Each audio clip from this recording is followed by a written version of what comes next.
Oh, yes. That is what happened. After all, it is the news. Oh, hey there, eco-friends. A little bird told me you want to learn a little bit more about sustainability. Well, it's a big topic, and we'll only be scratching the surface. So let's hope I have the sustain ability to get through as much information as possible.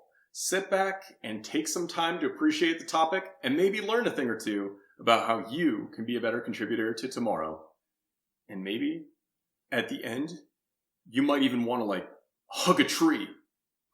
No, wait. We're taking it too far. So, what is sustainability? Well, at its core, sustainability is all about keeping our planet livable for future generations. Imagine if Earth were like a giant pizza. Sustainability is about making sure that everyone, today and in the future, gets a slice. We wouldn't want to eat all of it while the next generation is watching us with their tummies rumbling, right? Right? And according to the UN, it's all about meeting our needs without compromising the ability for future generations to meet theirs. So at its basics, how can we thrive without damaging the planet so bad that we don't create a dystopian world for others down the line? So, what is going so wrong in the realm of sustainability that it's brought up all the time? Well, to begin, let's bring up a few quick examples as to things that are causing us to head in a negative trajectory. The first one is food waste. Nearly 1/3 of all food produced is thrown out. Imagine creating 3 tacos and throwing one out just for the heck of it. Firstly, what a shame. Secondly, it would be something to talk about, especially when there's people who could use the food. Next, there's fast fashion. While the clothing comes cheap, the cost on the environment is so high. Plus, Becky, you can change your outfits all you want, but nobody's going to like you anymore.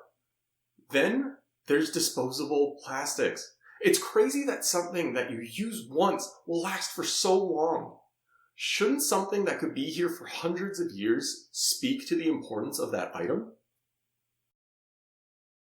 While those examples can quickly give you a glimpse into how things are going wrong as a planetary team, the question could still be asked, why should I care about sustainability? I mean, Earth's pretty big, right? Does it really matter if each one of us leaves a little tiny footprint? Well, actually, yes. Our everyday choices, like what we eat, drive, buy, add up. Studies show that humanity's ecological footprint is currently more than what the Earth can regenerate in a year. Think of it this way. If we're using up more resources faster than the Earth can replace them, it's like spending more money than you make. Eventually, that debt has to be paid. And spoiler alert, there's no bailout when it comes to our planet. And the Rebo agent is coming soon. So, how do we start thinking sustainably conscious? Well, it starts with a great foundation and a beautiful structure. And that's where we talk about the 3 pillars of sustainability: environmental, social, and economic. Now, these topics are huge and could have a whole video dedicated to each subject, but we're just going to dip our toes into each one just a little bit. The first one being environmental. And this is one that everybody should know by now. It's all about protecting our planet's resources. From the water to the forests and minimalizing pollution, it's about taking care of this beautiful blue and green planet that provides so much to us. Then there's social, and this is about making sure that all communities are strong and fair. That means equality, access to resources, and protecting workers' rights. Harvard defines it as creating systems that support healthy and resilient communities, basically giving everybody a fair shot. Then lastly, there's economic, and it's all about having a system that keeps us thriving without depleting our resources. The Global Footprint Network calls it living within our natural means. That means the planet is ready to donate to us, but don't be the mooch who asks for more than you should take. Now, we can't tackle all the pillars at once, but we can start to look introspectively at things we could change about ourselves to further the planet in a better way. And some of the concepts that I've been looking into allow us to potentially save some money over time as well. The first concept being heirloom mobility. And this is an item's ability to be able to retain its form, fit, and function throughout all sorts of generations, basically making it so you could pass it down to your kids and your kids' kids. Think about, your grandpa's tool set, the one that you got. It still has that hammer that was performing actions 50 years ago the same way it is today. Then there's circular economy. This concept allows an item that, when it reaches its end of life, it can be repurposed. Think about like an old pair of jeans. Imagine if it could be turned into something like insulation. It would allow us to be able to reduce the ecological footprint we're providing because we can be able to transform things that we never would have thought about into an object that could provide value to us even after the end of life. But what can someone like you do? Well, the smallest changes can make a great impact. Yes, we could sit here and think about how our own impact pales in comparison to the celebrities who use their private jets to travel everywhere. But shouldn't us, the everyday people, contribute in every way possible regardless?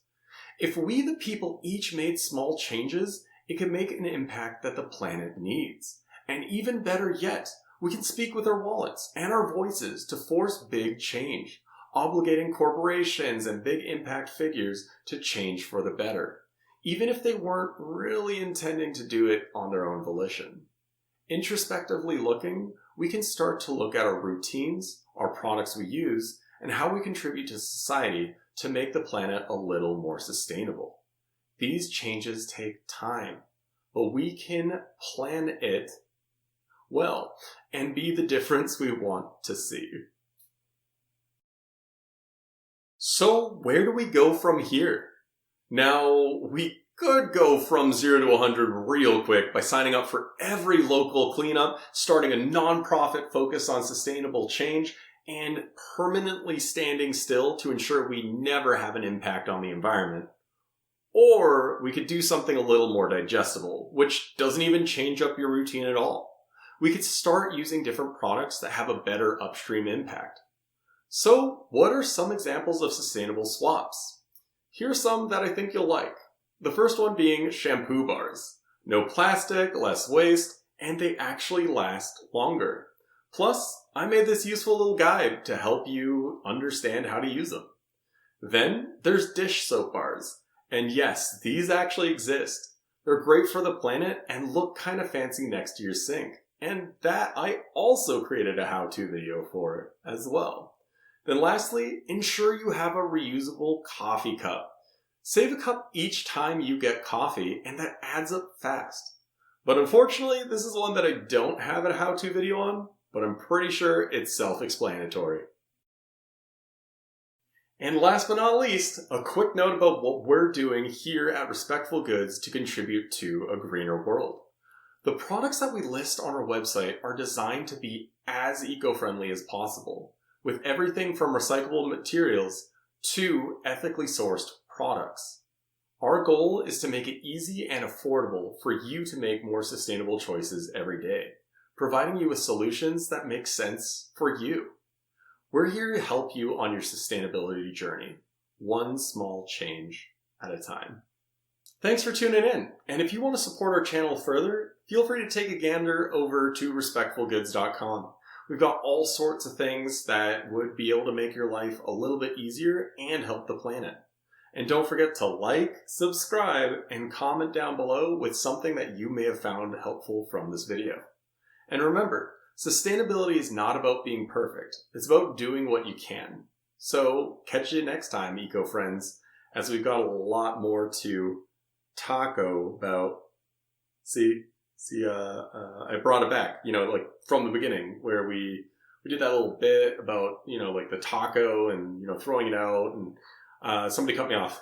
Please, cut me off. And maybe at the end, you might even want to hug a tree.